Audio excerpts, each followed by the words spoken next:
Good morning, Smyrna Wildcats. Today we're reading chapter 13 of Harry Potter and the Sorcerer's Stone, Nicholas Flamel.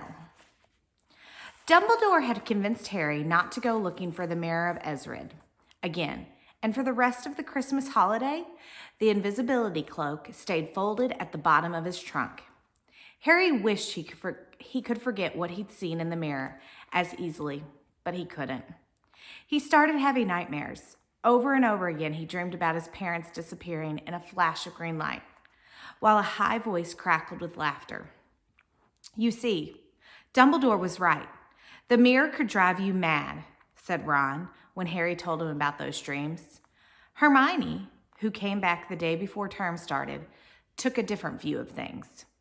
She was torn between horror at the idea of Harry being out of bed, roaming the school 3 nights in a row, if Filch had caught you, and disappointment that he hadn't at least found out who Nicholas Flamel was. They had almost given up hope of ever finding Flamel in a library book, even though Harry was still sure he'd read the name somewhere. Once term had started, they were back to skimming through books for 10 minutes during their breaks. Harry had even less time than the other two, because Quidditch practice had started again. Wood was working the team harder than ever. Even the endless rain that had replaced the snow couldn't dampen his spirits. The Weasleys complained that Wood had become a fanatic, but Harry was on Wood's side.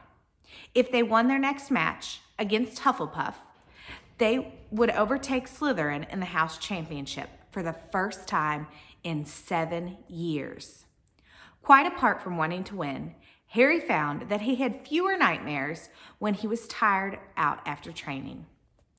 Then, during one particular wet and muddy practice session, Wood gave the team a little bad news. He'd just gotten very angry with the Weasleys, who'd kept dive-bombing each other and pretending to fall off their brooms. "Will you stop messing around?" he yelled. "That's exactly the sort of thing that'll lose us the match. Snape's refereeing this time, and he'll be looking for any excuse to knock points off Gryffindor." George Weasley really did fall off his broom at these words. "Snape's refereeing?" he sputtered through a mouthful of mud. "When's he ever refereed a Quidditch match? He's not going to be fair if we might overtake Slytherin." The rest of the team landed next to George to complain too. "It's not my fault," said Wood. "We've just got to make sure we play a clean game, so Snape hasn't got any excuse to pick on us." Which was all very well, thought Harry, but he had another reason for not wanting Snape near him when he was playing Quidditch. The rest of the team hung back to talk to one another as usual at the end of practice. But Harry headed straight back to the Gryffindor common room, where he found Ron and Hermione playing chess. Chess was the only thing Hermione ever lost at, something Harry and Ron thought was very good for her. "Don't talk to me for a moment," said Ron when Harry sat down next to him. "I need to concern." He caught sight of Harry's face. "What's the matter with you? You look terrible." Speaking quietly so that no one else would hear, Harry told the other two about Snape's sudden, sinister desire to be a Quidditch referee. "Don't play," said Hermione at once. "Say you're ill," said Ron. "Pretend to break a leg," Hermione suggested. "Really break your leg," said Ron. "I can't," said Harry. "There isn't a reserve seeker if I back out. Gryffindor can't play at all." At that moment, Neville toppled into the common room. How he had managed to climb through the portrait hole was anyone's guess, because his legs had been stuck together with what they recognized as the leg locker curse. He must have had to bunny hop all the way up to Gryffindor Tower. Everyone fell over laughing, except for Hermione, who leapt up and performed the counter curse. Neville's legs sprang apart, and he got to his feet, trembling. "What happened?" Hermione asked him, leading him over to sit with Harry and Ron. "Malfoy," said Neville shakily. I met him outside the library. He said he'd been looking for someone to practice that on. Go to Professor McGonagall, Hermione urged. Report him. Neville shook his head. I don't want more trouble, he mumbled. You've got to stand up to him, Neville, said Ron. He's used to walking all over people, but that's no reason to lie down in front of him and make it easier. There's no need to tell me I'm not brave enough to be in Gryffindor. Malfoy already knows that, Neville choked out.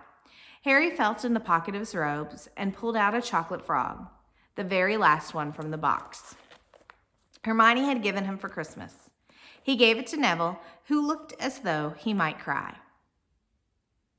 You're worth 12 of Malfoy, Harry said. The Sword and Hat chose you for Gryffindor, didn't it? And where's Malfoy? In stinkin' Slytherin. Neville's lips twitched into a weak smile as he unwrapped the frog. Thanks, Harry. I think I'll go to bed. Do you want the card? You collect them, don't you? As Neville walked away, Harry looked at the famous wizard's card. Dumbledore again, he said. He was the first one I ever... He gasped. He stared at the back of the card. Then he looked up at Ron and Hermione. I found him, he whispered. I found Flamel. I told you I'd read the name somewhere before. I read it on the train coming here. Listen to this. Dumbledore is particularly famous for his defeat of the dark wizard Grindelwald in 1945, for the discovery of the 12 uses of dragon's blood, and his work on alchemy with his partner, Nicholas Flamel. Hermione jumped to her feet. She hadn't looked so excited since they'd gotten back the marks for their very first piece of homework. Stay there, she said, and she sprinted up the stairs to the girls' dormitory. Harry and Ron barely had time to exchange mystified looks before she was dashing back, an enormous old book in her arms. I never thought to look in here, she whispered excitedly. I got this out of the library weeks ago for a bit of light reading. Light? Said Ron. But Hermione told him to be quiet until she looked something up and started flicking frantically through the pages, muttering to herself. At least she found what she had been looking for. I knew it. I knew it. Are we allowed to speak yet?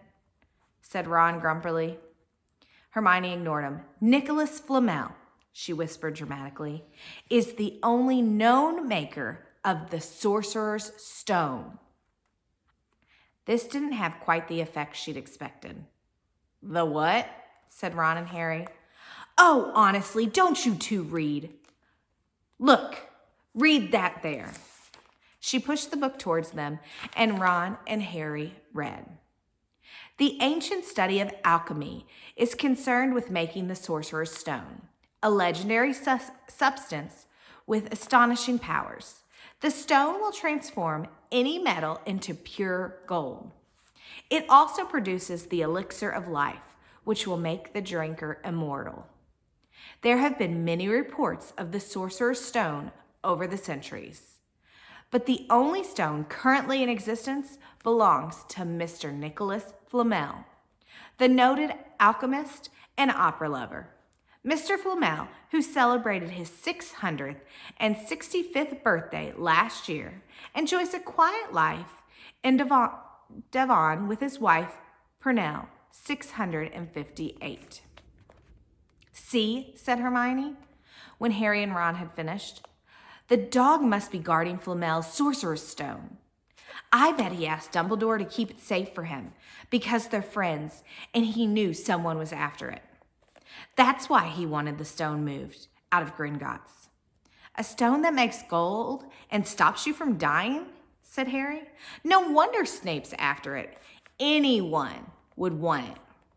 And no wonder we couldn't find Flamel in the study of recent developments in wizardry, said Ron. He's not exactly recent if he's 665, is he?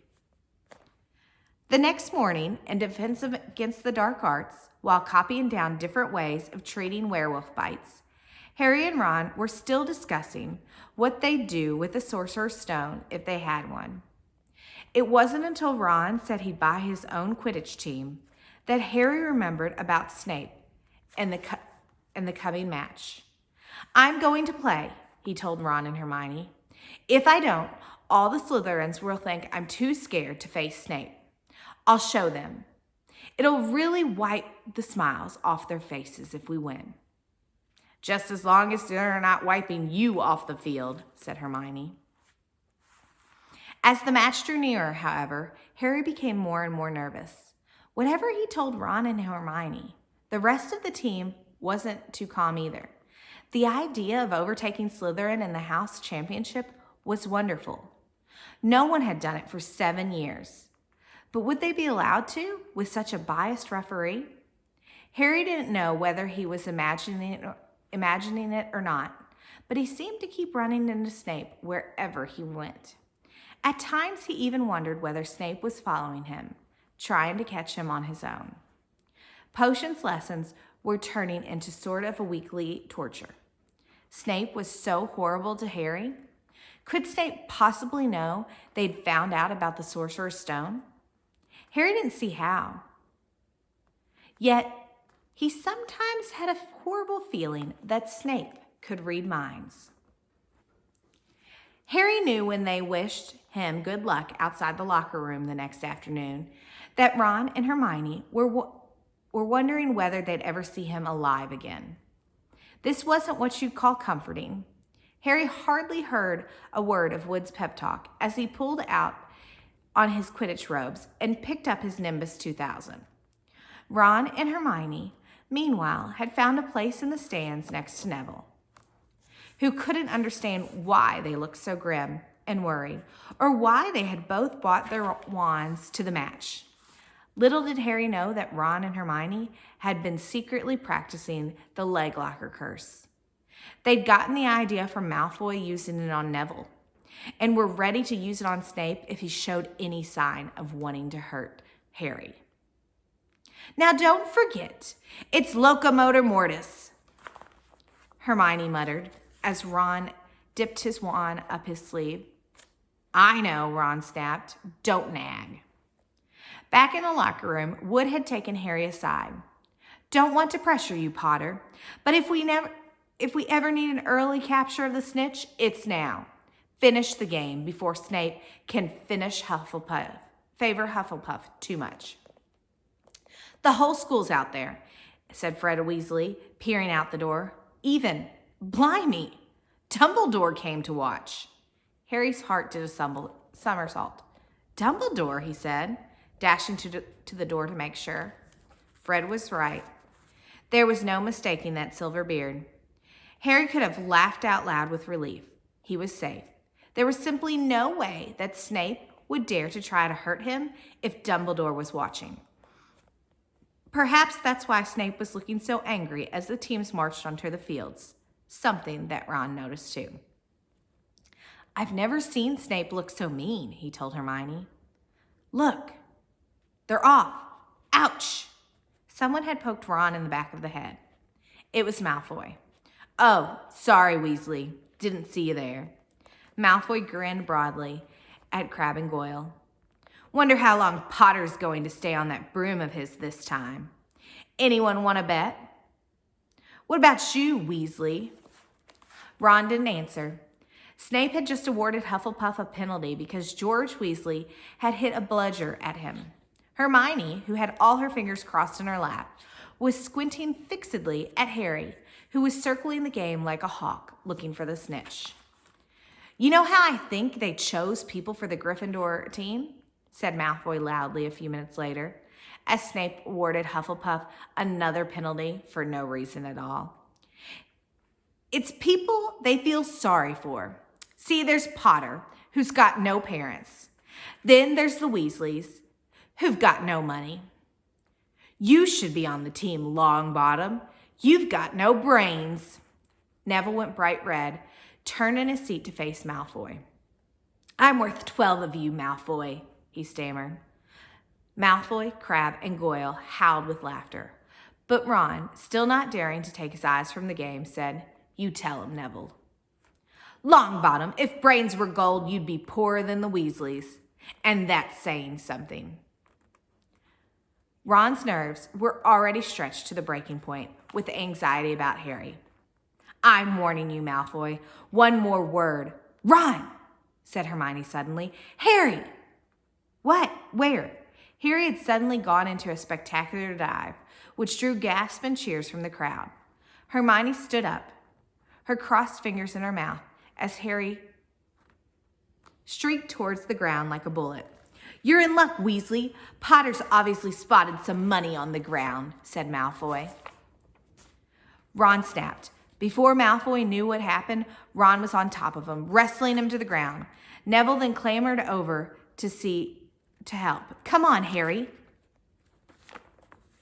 Hermione screamed, leaping onto her seat to watch as Harry sped straight at Snape. He didn't even notice Malfoy or Ron rolling under the seats, or the scuffles and the yelps coming from the whirl of fists that was Neville, Crabbe, and Goyle.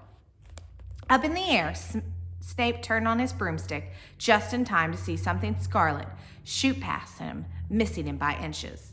The next second, Harry had pulled out of the dive, his arm raised in triumph, and the snitch clasped in his hand. The stands erupted. It had to be a record. No one could ever remember the snitch being caught so quickly. Ron, where are you? The game's over. Harry's won. We've won. Gryffindor's in the lead, shrieked Hermione, dancing up and down on her seat, hugging Parvati Patel in the row in front. Harry jumped off his broom, a foot off the ground. He couldn't believe it. He'd done it. The game was over. It had barely lasted 5 minutes.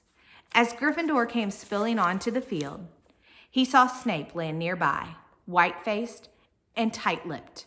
Then Harry felt a hand on his shoulder and looked up into Dumbledore's smiling face. Well done, said Dumbledore quietly, so that only Harry could hear. Nice to see you haven't been brooding about that mirror. And keeping busy. Excellent. Snape spat bitterly on the ground. Harry left the locker room alone some time later to take his Nimbus 2000 back to the broom shed. He couldn't ever remember feeling happier. He'd really done something to be proud of now. No one could say he was just a famous name anymore. The evening air had never smelled so sweet. He walked over to the damp grass, reliving the last hour in his head, which is a happy blur. Gryffindor running to lift him onto their shoulders, Ron and Hermione in the distance, jumping up and down, Ron cheering through a heavy nosebleed. Harry had reached the shed. He leaned against the wooden door and looked up at Hogwarts. With its windows glowing red in the setting sun, Gryffindor in the lead. He'd done it. He'd shown Snape.